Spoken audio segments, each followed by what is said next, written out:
What is supraventricular tachycardia? Supraventricular tachycardia is when your heart beats faster than normal when you're at rest. Photo credit. Supraventricular tachycardia is a type of arrhythmia, or an irregular heartbeat, where your heart beats erratically or fast. Also called paroxysmal supraventricular tachycardia, SVT affects the upper chambers of your heart. The name is from Latin. Supraventricular means above the ventricles, which are the lower two sections of your heart. Tachycardia, pronounced, is what doctors call a fast heartbeat. Bouts of SVT can last from a few seconds to a few hours, and your heart can beat as fast as 220 times a minute. During an episode, you might have a drop in blood pressure and feel dizzy or lightheaded. Other times, the only thing you feel is your rapid heartbeat. SVT usually doesn't cause serious health problems, but you should see your doctor if you have symptoms. SVT versus VTACH. People sometimes confuse SVT with a similar condition called ventricular tachycardia. VTACH is also a type of an irregular heartbeat. But it starts in your heart's ventricles, which are the lower two chambers, instead of your heart's atria, the upper two chambers. VTACH is more common in older people with underlying heart issues. Usually, SVT isn't as serious as VTACH. Who does SVT affect? SVT usually affects younger people. It often starts when you're in your teens or early 20s. But young children, middle-aged people, or older people can also have SVT. SVT is more common in women or those assigned female at birth, especially during pregnancy. How does your heart beat? Your heart is a muscular organ that pumps about 2,000 gallons of blood a day to send oxygen-rich blood to your body. It has 4 pumping chambers to do the job: the left and right atria at the top and the left and right ventricles on the bottom. Your heart also has something of a natural pacemaker. It's called the sinoatrial node or SAW node. It's at the top of your heart and sends electrical signals that keep it beating the right way. The electrical signal from the SAW node makes the muscles of the upper two chambers squeeze, pumping blood into the lower two chambers. Then the signal moves down and causes the muscles of the lower two chambers to squeeze. That sends blood to your body. The heart beats like this in a familiar lub-dub pattern some 50 to 99 times a minute if you're at rest. The heartbeat normally raises and drops in speed based on signals that get sent to the SAW node. During a bout of SVT, these signals don't happen normally. The electrical signals in the upper chambers fire off early, causing them to squeeze too soon. That interrupts the main electrical signal coming from the SAW node. This makes the heart beat very quickly and irregularly. Types of SVT. There are a few types of SVT. Atrioventricular nodal reentrant tachycardia. This is the most common form, especially among young women. If you have it, there's an extra pathway in your heart near the AV node. This pathway, known as a reentrant circuit, causes an electrical signal to circle around and around instead of moving down to your heart's lower chambers. This triggers the sudden, rapid heartbeat. AV reciprocating tachycardia. This happens when you have an abnormal pathway linking your heart's upper and lower chambers, causing the signal to move around and around in a big loop. This type of SVT is more common in younger people. It also affects people with an inherited condition called Wolff-Parkinson-White syndrome. Atrial tachycardia. This happens when a short circuit in your heart's right or left atrium triggers a faulty electrical signal. It usually affects people who have heart disease. Sinus tachycardia. This is when your heart beats quickly but at a normal rhythm. A fast heartbeat is normal with exercise or stress but shouldn't happen when you're resting. Causes of this type of SVT include certain medications, illegal drugs, fever, pain, and some medical conditions. If a faster heartbeat doesn't go away when the stressful situation ends or you stop exercising, talk with your doctor. Sinus tachycardia usually isn't dangerous, but your doctor can rule out more serious heart-related issues. Paroxysmal SVT. Paroxysmal means that something happens in occasional bursts. This type of SVT usually affects young people who do engage in intense exercise. Other tachycardia. There are several other types of tachycardia, including sinus nodal reentrant tachycardia, junctional ectopic tachycardia, nonparoxysmal junctional tachycardia, premature atrial contractions, Accessory pathway tachycardias such as Wolff-Parkinson-White syndrome, multifocal atrial tachycardia, atrial fibrillation, atrial flutter. SVT causes. SVT is usually caused by things you can't control, such as a medical condition or previous surgery.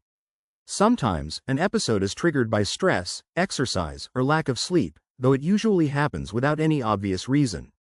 Medical conditions. Health conditions that can cause your heart to race include lung disease, thyroid disease, heart failure or other heart disease, Wolff-Parkinson-White syndrome, certain medications. Some medications for asthma, allergies, and colds can affect your heartbeat.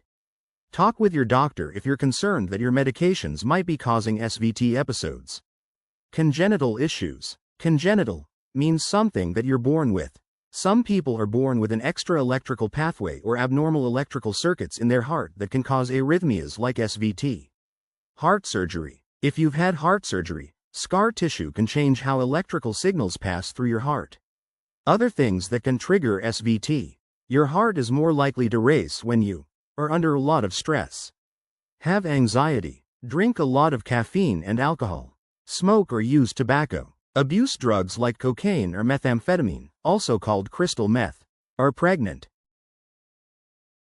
SVT risk factors. You're at a high risk of some types of SVT if you're middle-aged or older and when you're pregnant.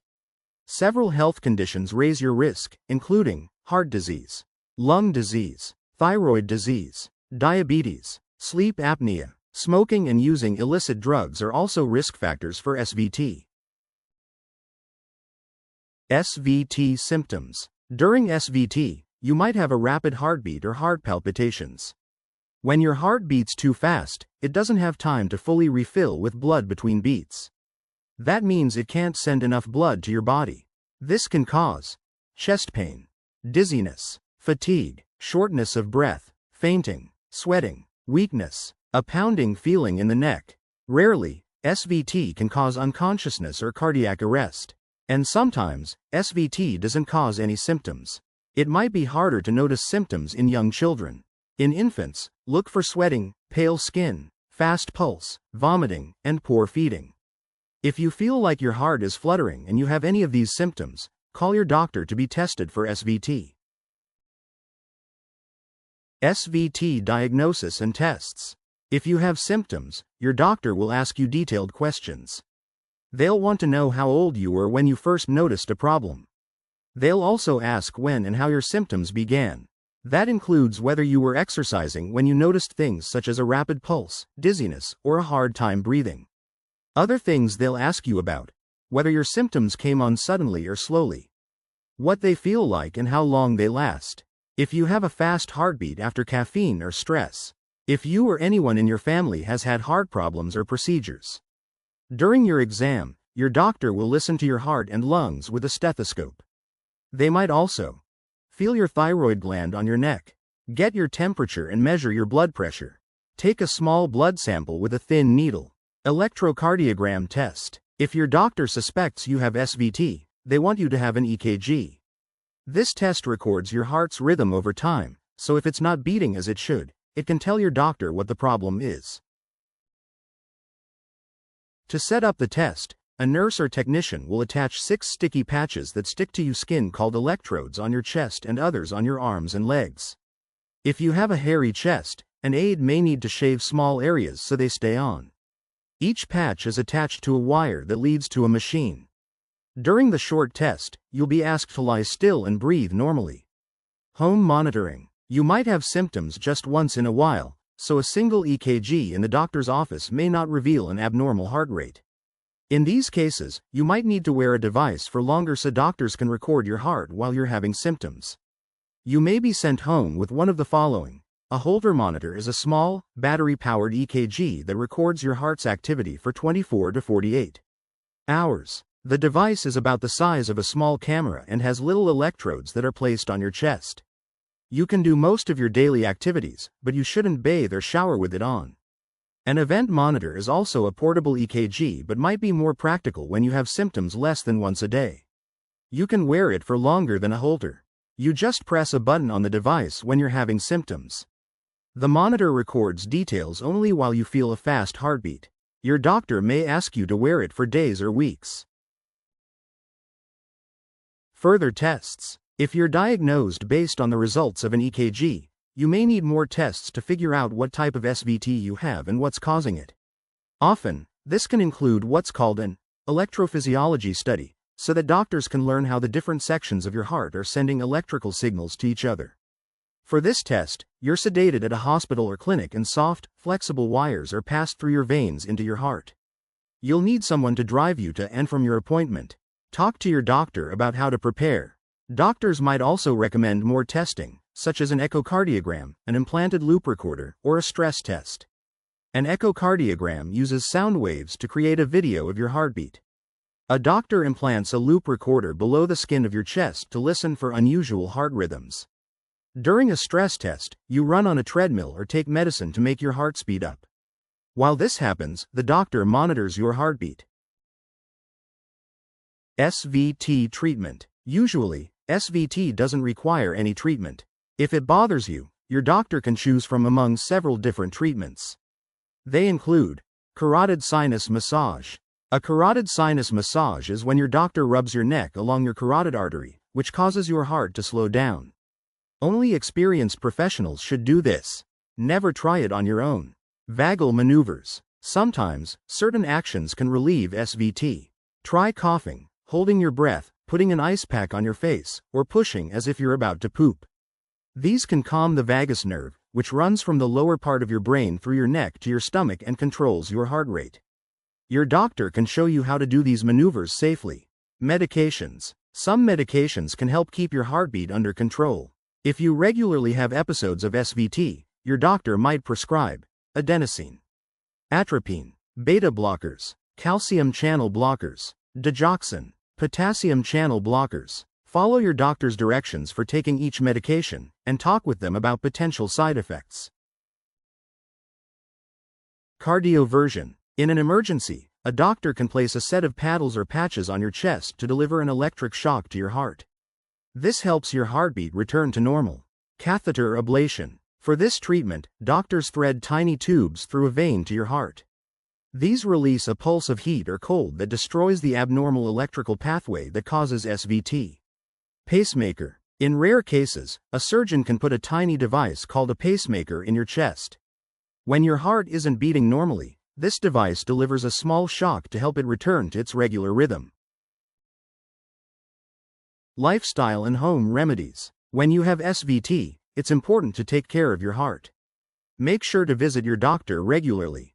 They can prescribe medications and recommend healthy habits to help manage blood pressure, cholesterol, and other issues that affect your heart. Some healthy lifestyle habits include: stick to a heart-healthy diet. Include plenty of fruits, vegetables, and whole grains. Drink enough water. Dehydration can trigger SVT. Exercise. Try walking, swimming, gardening, or other forms of physical activity. Talk with your doctor about finding a routine that's right for you. Don't smoke. Don't be afraid to ask for help with quitting. Find your healthy weight. Talk with your doctor about how to maintain a weight that's right for you. Avoid alcohol. If you drink, do it in moderation. 1 to 2 drinks a day for most people, depending on your weight and age. Limit coffee or tea. Moderate amounts are usually harmless, but avoid drinking too much. Don't do illegal drugs. Cocaine, methamphetamines, and other drugs can trigger an irregular heartbeat. Talk with your doctor about getting help. Manage stress. Try coping strategies like yoga, meditation, or mindfulness. Get enough sleep. This helps some people to avoid SVT. Foods to avoid with SVT. Some foods and beverages can trigger SVT episodes and raise your risk of other heart issues. Along with caffeine and alcohol, consider avoiding those that contain a lot of salt, saturated fat, sugar, carbohydrates. SVT complications. SVT is usually not life-threatening, but in rare cases, it can make you faint or even cause a cardiac arrest. Eventually, too many bouts of SVT can weaken your heart. That's especially true if you also have other health conditions. Some SVT treatments, including medications and ablation, can cause side effects. Talk with your doctor about managing these complications. SVT prevention. The best way to avoid SVT is to adopt a heart-healthy lifestyle. If you already have SVT, try to identify what triggers your irregular heartbeat. Keep a diary of your episodes. Write down your heart rate, symptoms, and activities that might have caused the SVT. Over time, this will help you identify patterns and take steps to avoid these triggers. If your doctor has prescribed medication for SVT, take it exactly as directed. When should I see the doctor? If this is your first time having an irregular heartbeat or the episode lasts more than a few seconds, call your doctor. When should I go to the ER for SVT? Get medical help immediately if you have sudden chest pain and are short of breath, or if you've been diagnosed with SVT and your heart has been racing for 30 minutes or more. SVT takeaways. SVT is when you have a fast or an erratic heartbeat. It can be caused by faulty electrical signals in your heart or by stress, exercise, and other triggers. SVT isn't life-threatening, and most people don't need treatment. If you do, you can control it with medication and lifestyle changes. SVT FAQs. Is SVT life-threatening? SVT is rarely life-threatening, but untreated episodes can weaken your heart and could cause heart failure, especially if you already have other medical or heart problems. When should I be concerned about SVT? Call 911 if your rapid heartbeat doesn't return to normal after a few minutes. Also call 911 if you have chest pain, trouble breathing, or you feel dizzy or weak.